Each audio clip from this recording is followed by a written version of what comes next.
Well, it means two things. The first thing is recognizing that POS transactions actually take up more than 30% of POS transactions in 2023. That's a massive percentage. Hi, my name is Chris and I'm the CEO of DOKU. With a 209.61% year-on-year growth in POS payments, what opportunities do you see for the development of Indonesia's digital economy? The 209.6% growth in POS transactions is really exciting time in the digital payments revolution in Indonesia. One way to think about it is that it's very similar to how credit card payment rails evolved more than 50 years ago. Think about that. That enabled a massive change in digital consumer behavior and adoption. But more importantly, what does this mean for businesses? Well, for small and medium enterprises, for the micro businesses, what it means is now you have an opportunity to really enable a digital payment method that is easy and convenient for your customers overnight. You can just print it out and paste it on your store, for example. And what does it mean for larger or enterprise merchants or businesses? Well, it means two things.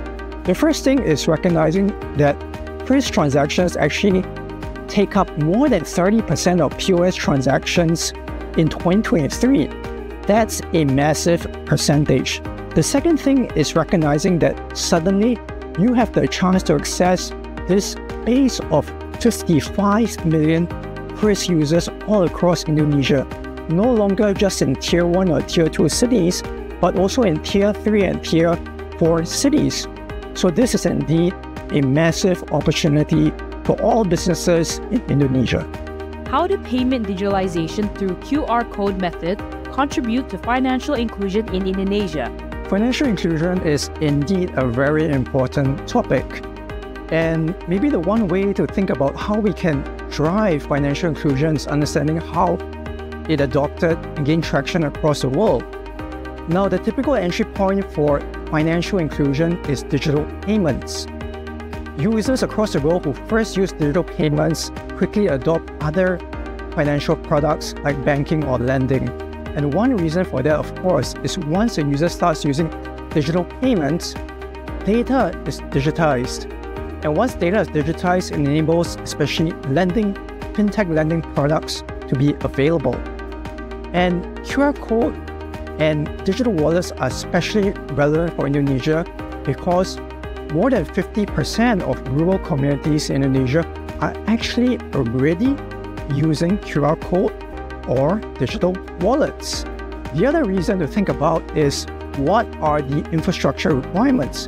Now, if you think about QR code payments especially, all you need is really a simple smartphone and a very basic internet connection. So this eliminates any need for very costly infrastructure rollout or development. And because of these reasons, we're very bullish about the role of QR code and digital wallets in promoting financial inclusion all across Indonesia. What are ways to address digital literacy challenges in the future? Yes, indeed. One of the big barriers for financial inclusion is the lack of digital literacy.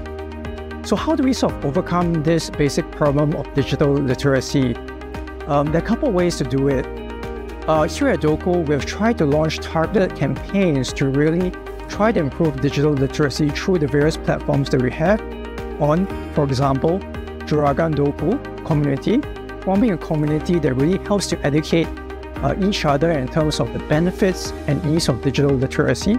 We've also had the DOKU social media platforms where we help to have short educational videos and have events that really help to improve digital literacy.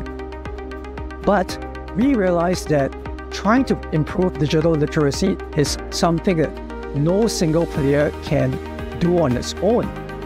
So having partnerships is really important if the objective is not just specific digital literacy improvement in specific segments, but for nationwide adoption and improvement in digital literacy.